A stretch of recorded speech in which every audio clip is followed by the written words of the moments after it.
जिन लोगों की एसआईआर के बाद मृत्यु लिस्ट में नाम था, उन लोगों को जिंदा जो है अदालत में पेश भी किया गया। देखिए, ये एक गंभीर मामला है। वोट की चोरी लोग कह रहे हैं। चुनाव आयोग जो है वोट की डकैती कर रहा है बीजेपी के इशारे पर। बीजेपी के अंधभक्त लोग जो हैं वो कहते हैं कि मोदी जी का करिश्मा है जो चुनाव जीतते जाते हैं, चाहे किसी भी राज्य में हो। लेकिन सच्चाई ये है कि वोट की डकैती पुरजोर तरीके से हो रही है।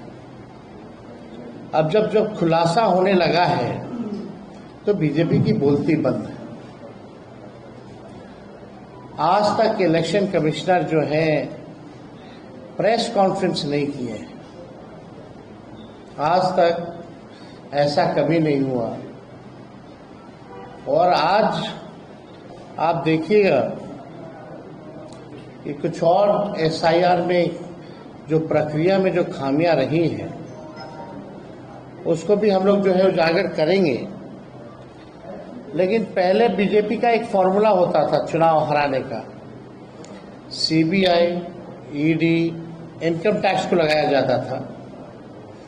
जब ये सब बेकार हो गई एजेंसियां, तो इलेक्शन कमीशन को जो है आगे जो है किया जा रहा है।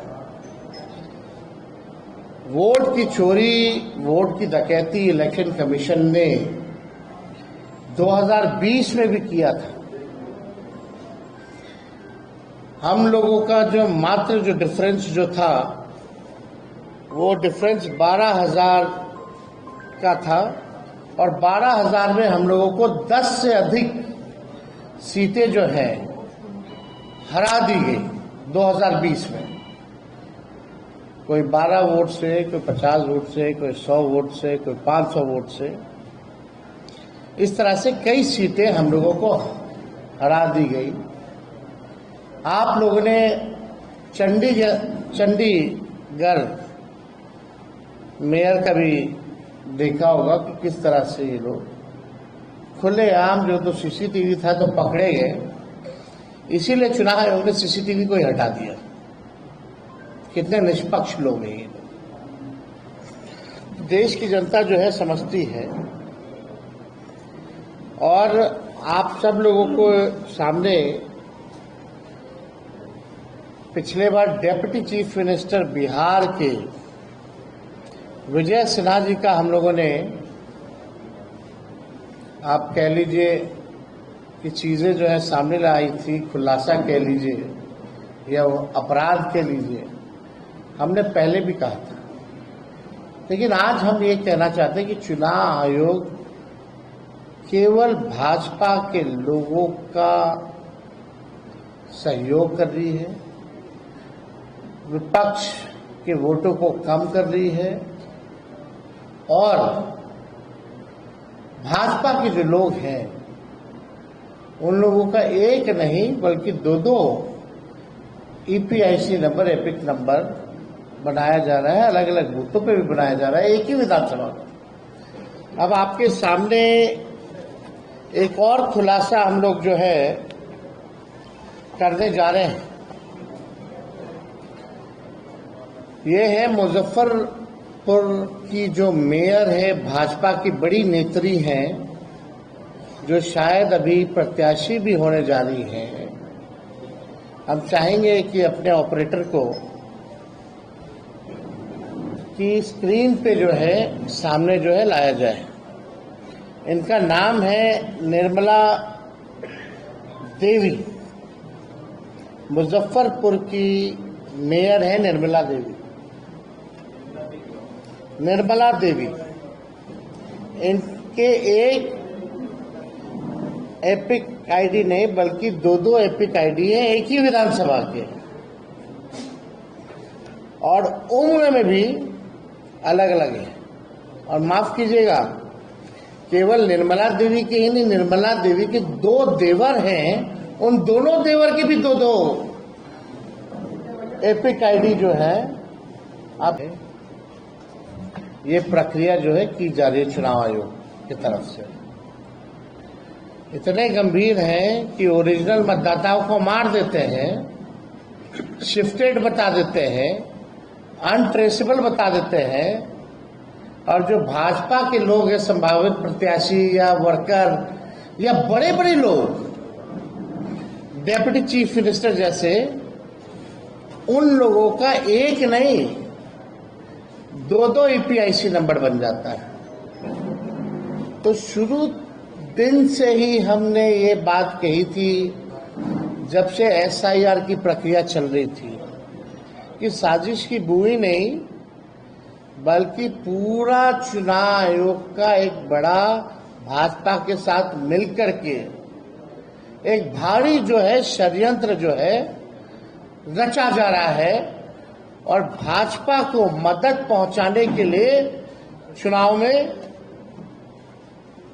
जो हमारे गरीब मतदाता हैं, जो विपक्षी दलों के वोटर हैं, उनको मित्र बता दिया जाता है, उनका वोटर लिस्ट से नाम काट दिया जाता है, और भाजपा के लोगों का एक नहीं अनेकों जो है वो किया जाता है।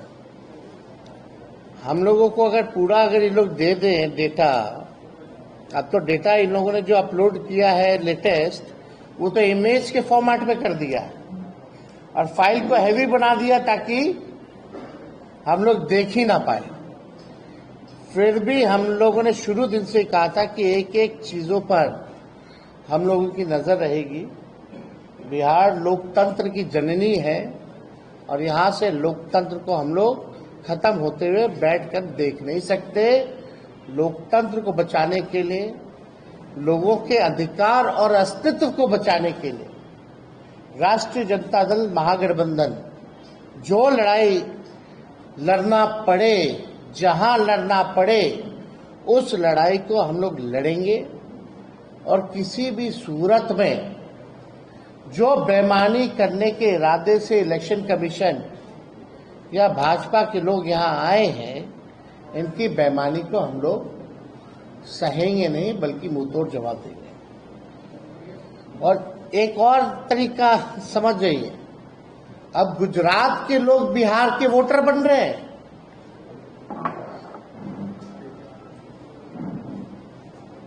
जो भाजपा के प्रभारी है भीखू भाई, वो पटना के वोटर बन गए हैं। ठीक है, उन्होंने आखिरी वोट जो है गुजरात में दिया था 2024 में, लेकिन वो पटना के भी वोटर बने हुए हैं। नाम उन्होंने कटवा लिया गुजरात में, वो ठीक है, लेकिन आप समझिए कि 5 साल हुआ नहीं कि आप जगह बदल बदल के वोट दे रहे हैं। तो भीखू भाई जो है प्रभारी है भाजपा के, अब वो पटना के वोटर बन गए। अब पता नहीं पटना बिहार का चुनाव खत्म होगा तो फिर नाम कटवा करके कहां के बन जाएंगे, ये तो वही बता पाएंगे। लेकिन इन लोगों का षड्यंत्र जो है आप सब लोगों को समझना पड़ेगा कि किस हिसाब से भाजपा के लोग जो है बड़े पैमाने पे जो है बेईमानी इलेक्शन कमीशन के साथ मिलकर के ये लोग कर रहे हैं। अब जो बीजेपी के नेत्री हैं बहुत बड़ी मुजफ्फरपुर की, जो संभावित प्रत्याशी भी हैं और मेयर हैं मुजफ्फरपुर की, इनके पास 2 ईपीआईसी नंबर है। पहला REM 1251917। हम चाहेंगे कि जो ऑपरेटर है इलेक्शन कमीशन का जो एप्लीकेशन है उसमें दिखाएं।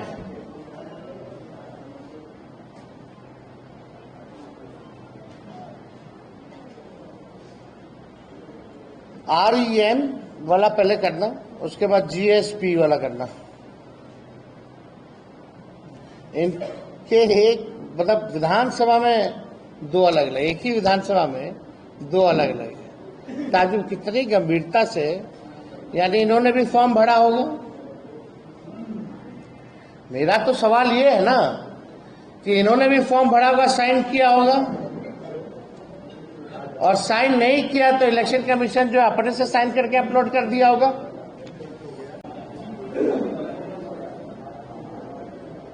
NTPTRA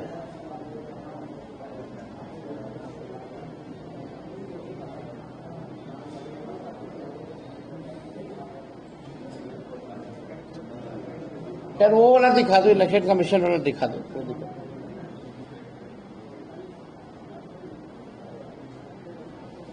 ये GS B1835164। तो आप देख सकते हैं इन लोगों का दो एपिक आईडी है, और ये लोग अभी भी पता नहीं कंप्लेंट किए नहीं किए। अब पता चलेगा, जैसे विजय सिन्हा जी अपना बचाव किए हैं वही तरीका ये लोग भी लेकर के आ जाएगा आनंद फानन में। खैर अब किसी पे इल्जाम नहीं लगा रहे, जो सच है वो दिखा रहे। मेरा यही सवाल है कि अलग अलग उम्र है, अलग अलग एक ही विधानसभा में 2 EPIC नंबर है, खुद का ही नहीं बल्कि उनके देवरों का भी है, तो ये SIR क्या है? ये कैसा जो है इन लोगों ने पुनरीक्षण जो है किया है? ये तो पूरे सवाल पे जो हम लोग जो प्रक्रिया उठा रहे हैं वही। अब हम लोगों को इस पे ज्यादा कुछ नहीं कहना, लेकिन सुप्रीम कोर्ट में हम लोगों ने सारे दलीलों को रखा है और उम्मीद करते हैं कि सुप्रीम कोर्ट से जो है न्याय मिलेगा। एक भी वोटर का अगर नाम कटता है तो इससे बड़ा अपराध जो है नहीं हो सकता। तो लगातार ऐसे कई मामले जो हैं हम लोगों के संज्ञान में जो है आ रहे हैं, और हम लोगों को पता चला है कि ऐसे जितने भाजपा के मंत्री MP सब लोग हैं, MLA लोग, अब हड़बड़ में जिन जिन लोगों का दो था वो सब BLO को ढूंढ रहा। तो और कोई अगर आप लोगों का सवाल होगा तो आप लोग पूछ सकते हैं।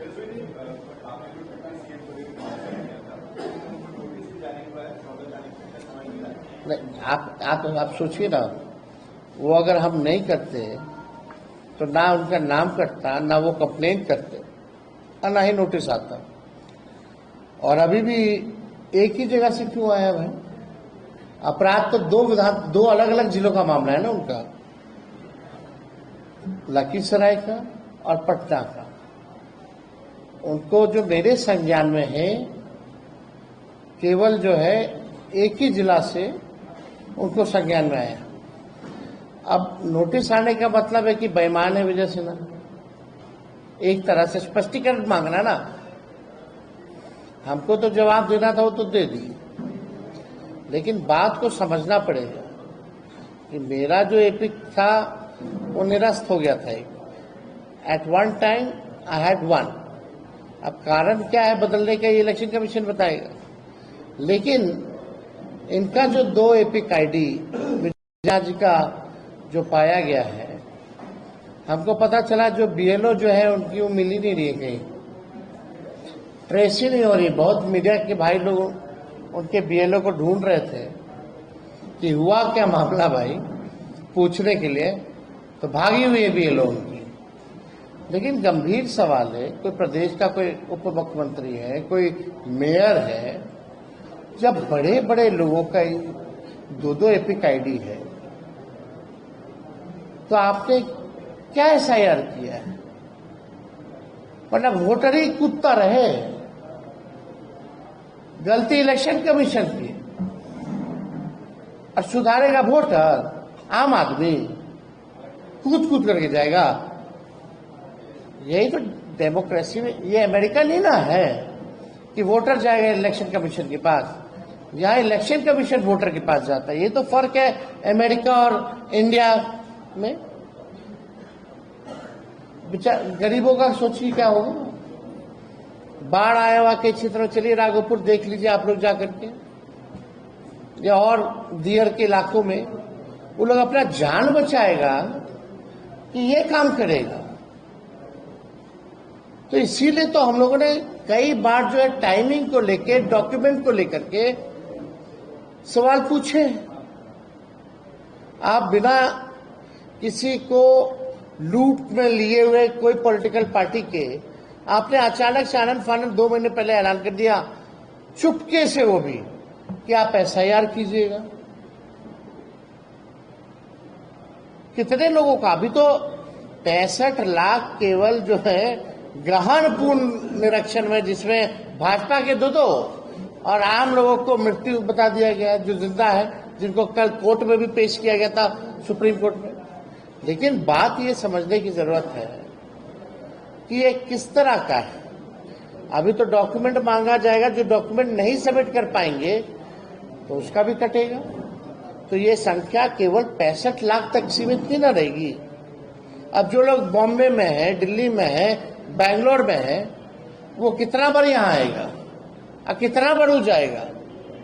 यही काम करने के लिए है क्या? आपने बार-बार ये कहा है कि चुनाव आयोग प्रेस कॉन्फ्रेंस नहीं कर रहा, नोटिस नहीं कर रहा, आप लोगों को समय नहीं दिया जा रहा। एक आशंका आपने जताई थी या ये कही की बात प्रसारों में कि अगर ऐसी स्थिति रही आयोग नहीं सुनेगा तो आप लोग बहिष्कार भी कर सकते हैं। 17 तारीख से आप लोग यात्रा में निकलने वाले हैं, इसको लेकर भी कोई रणनीति की चर्चा हुई? नहीं, 17 तारीख को तो हम लोग जा ही रहे हैं यात्रा पर। राहुल जी, हम लोग सब लोग, और जनता के बीच जाएंगे, अपनी बात को रखेंगे और हम लोग देखेंगे कि क्या माहौल है। जब इलेक्शन कमीशन को अगर बेईमानी ही करने के मूड में रहेगा, जब सब कुछ तय ही हो जाएगी पहले से, तो इस पे भी हम लोग विचार कर सकते हैं। ओपन है कि भाई बहिष्कार करें ना करें। ये तो बात हमने पहले भी बोला है और बार बार हम इस बात को भी कह रहे हैं। लेकिन बात को ये समझने की जरूरत है कि इलेक्शन कमिश्नर जो है अब तक मीडिया के सामने, या हमारी शंकाएं जो है, विपक्षी शंकाएं, मिलती क्यों नहीं है? कल उनके लॉयर जो है चिल्ला रहे थे, they should cooperate with us, they should cooperate with us. अरे we are ready to cooperate, we are ready to meet, you are not allowing us to meet. 300 MP जाते हैं, आपने बंद कर दिया। पार्टी का डेलीगेशन जाते हैं, आप मिलते नहीं हैं, आप भगा देते हैं। कोई हमारे सुझाव या शिकायतें हैं उस पर आप कोई बात नहीं करते हैं। कई बार कोशिश की गई ना हम लोगों की तरफ से इलेक्शन कमिश्नर से बात करें, लेकिन सवाल उठ रहा है, कितना बड़ा मुद्दा है, इतना एलिगेशन चुनाव आयोग पे लग गया है, तो इलेक्शन कमिश्नर क्या मौनी बाबा बने हुए हैं? He should come and address the nation. आप एविडेंस दीजिए कि हम लोग झूठ बोल रहे हैं। एक नया क्या है भैया, प्रेस रिलीज से और सोशल मीडिया से मिस इन्फॉर्म, ये वो मिसलीडिंग चला रही, कौन सा तरीका है भाई? कौन रोके हुए हैं? क्या उनको डर है इलेक्शन कमिश्नर को कि वो जवाब दे नहीं पाएंगे, या बोलते बोलते कुछ ऐसा भूल जाएंगे कि फंस जाएंगे, या उनके आका मोदी जी और अमित शाह जी ने रोक के रखा हुआ है, मत जाना कैमरे के आगे? ये लोकतंत्र खत्म हो रहा है। ना प्रधानमंत्री प्रेस कॉन्फ्रेंस करते हैं, ना बिहार के मुख्यमंत्री प्रेस के सामने आते हैं, ना देश का इलेक्शन कमिश्नर सामने आता है। ये हो क्या रहा है? ये कौन सा तरीका जो है लोगों ने अपना लिया भाई? मतलब हमको अगर सवाल पूछना पड़ेगा तो बार बार कोर्ट के जरिए जाना पड़ेगा क्या? ऐसा तो पहले कभी नहीं हुआ था। तो ये तो डेमोक्रेसी के लिए, लोकतंत्र के लिए एक खतरे की निशानी है और हम सब लोगों को इस बात को समझना पड़ेगा। कई लोग ऐसे, हम लोग शिकायत कर रहे थे, आप डेली देखते हो कि इलेक्शन कमीशन प्रेस नोट जो है भेजता है, 0 complain bye political party, 0 complain bye political party. अरे हम लोग सुप्रीम कोर्ट चले गए, आप जीरो कंप्लेंट कर रहे हो भाई अपने मन मर्जी। हम यहाँ बूथ वाइज, विधानसभा वाइज, जिला वाइज कंप्लेन कर रहा है मेरा बीएलए, ऑनलाइन कर रहे हैं।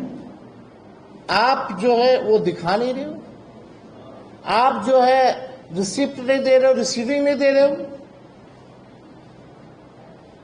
कई हजारों कंप्लेन कर चुके हैं हम लोग, लेकिन सुनेगा कौन, बताएगा कौन? और एक प्रेस नोट भेज दिया जाता।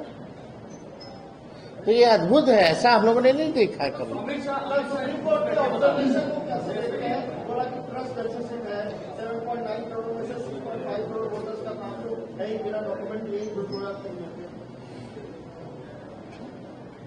एक सवाल हम लोग पूछेंगे जो कल सुप्रीम कोर्ट के बहस में भी हुआ, अपील करने का पहला मौका कब मिलेगा और दूसरा मौका कब मिलेगा, ये बता दो।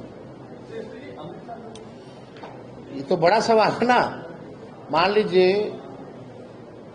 कि आलोक मेहता जी का नाम कट गया, अभी जाएंगे अपील में, इनको चुनाव लड़ना है, सिद्दीकी साहब को चुनाव लड़ना है, तो ये अपीलवा कब करेंगे? 5 साल बाद। फिर सेकेंड अपील कब करेंगे? 10 साल बाद। क्या मजाक है भाई? अपील की तो कोई तारीख ही नहीं है। और आप बताइए, एक दिन में ईआरओ जो है वो समीक्षा 4,500 से भी ज्यादा वोटर का एक दिन में कर देगा क्या? इम्पॉसिबल है। वो समीक्षा करेगा या मनमानी करेगा? यही तो सवाल है, यही तो बेईमानी का एक नया फॉर्मूला है बीजेपी का कि ईआरओ को कुछ खाली औपचारिकता है। जो लिस्ट मिली हुई है उसी लिस्ट को ये लोग भाजपा के चढ़ाएंगे। आप बताइए, इट इज पॉसिबल कि 1 मिनट में कितना हो जाता है भाई? 1 मिनट में 12 या उससे अधिक भी होता है। कैसे पॉसिबल है समीक्षा करना भाई? यानी एक दिन में 4,500 से ज्यादा लोगों की एक व्यक्ति समीक्षा कैसे कर देगा, ये बता दीजिए हमको। तो पहला डेट कब आएगा अपील का? फिर सेकंड डेट कब आएगा अपील का? यानी चुनाव तो नोटिफाई हो जाएगा कुछ दिन बाद। 1 तारीख को लिस्ट आएगा, है ना? उसके बाद नाम किसी का छूट गया, जैसे अभी छूटा है, बहुत लोगों को मार ही दिया, जीवित लोगों को, तो वो क्या वोटर लिस्ट जारी होने के बाद अपील करेगा? फिर आप चुनाव नोटिफिकेशन कब कीजिएगा? फिर उस सेकेंड अपील में कब जाएगा? तो बड़ा एक षड्यंत्र है, धांधली है, जिसको हम लोग जो है जनता के सामने ला रहे हैं और बता रहे हैं।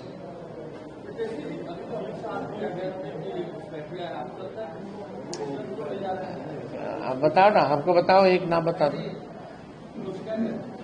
अरे ये लोग बड़का झूठा पार्टी, अफवाह फैलाओ पार्टी, रूमर फ्लोटिंग सेंटर, देश को जलाने वाली पार्टी, खत्म करने वाली पार्टी का ये मुखिया नेता माननीय श्री अमित शाह जी झारखंड में घुसपैठिया, यहाँ घुसपैठिया, एक और नाम बता दो तो। इलेक्शन कमीशन हलफनामा दिया ना सुप्रीम कोर्ट में, क्या नहीं बोले एक घुसपैठिया का? या कैटेगरी डाल देते, जैसे डेथ का है, रिपीटेड का है, अनट्रेसेबल का है, जो माइग्रेटेड है उनका है, शिफ्टेड, तो वहां है क्या घुसपैठिया नाम का कोई शब्द? इलेक्शन कमीशन बताएगा घुसपैठिया है, और है तो 11 साल से झाल बजा रहे हैं क्या? नहीं, 11 साल से अगर घुसपैठिया आया है तो ये क्या किया अमित शाह? खाली आए आए आए आए चिल्लाने से नहीं ना होता है। जनता जब काय कराएगी तो बुझा जाएगा।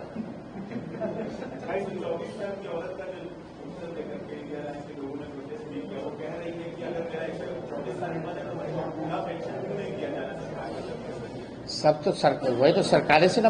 अरे भाई, इलेक्शन कमीशन को विपक्ष चलाता है, इलेक्शन कमीशन बताए कि 124 क्यों है, अरे 124 की है तो दे भाई, पेंशन। मतलब आप देख लीजिए कितना गहन पूर्ण निरीक्षण जो है चुनाव आयोग ने किया, और हमको लगता है उस उम्र का पूरे विश्व में कोई नहीं होगा। वर्ल्ड रिकॉर्ड भी हो सकता है, तो गिनीज वर्ल्ड रिकॉर्ड में भी नाम जाना चाहिए। चलिए, बहुत बहुत धन्यवाद।